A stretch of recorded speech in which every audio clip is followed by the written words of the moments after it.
আসসালামু আলাইকুম। আমি আমার স্পেশাল মুরগির কোরমা রান্না করে দেখাবো আজকে। প্রথমে তেল, তারপরে পেঁয়াজ, রসুন, আদা বাটা দেওয়ার পর ভালো মতো তেলে কষায় নিতে হবে। এমনভাবে কষাতে হবে যাতে তেলগুলো উপরে উঠে আসে।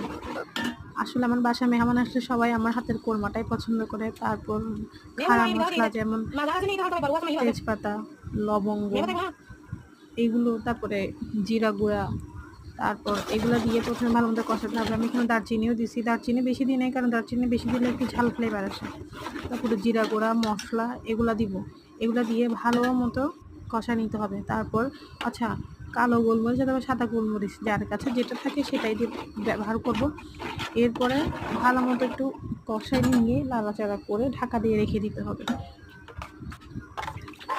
তারপরে এখন দিলাম মুরগি, দেশি মুরগি। আসলে এটা ফার্মের মুরগি দিয়ে অতটা মজা হয় না, কারণ যখন বেশি করে কষানো হয় তখন ফার্মের মুরগিটা ভেঙে যায়। তখন তাই আমরা দেশি মুরগি দিয়েই রান্না করি। আসলে আমি ছোটো বাচ্চার মা, তো আমি এত ভালোভাবে ভয়েস দিতে পারতেছি না, যেহেতু আমার আজকে ফার্স্ট টাইম। তারপরে কাঁচামরিচ দিয়ে নিলাম, কাঁচামরিচ দিব। অনেকে কেটে দেয়, কারণ যারা ঝাল পছন্দ করে তারা কেটে দেয়। যারা আমাদের মধ্যে মোটামুটি ঝাল খায় তারা কেটে দেয় না, হালকা কয়েকটা ফেটে দিয়ে কয়েকটা পুরা গোটাই রেখে দিই কাঁচামরিচ।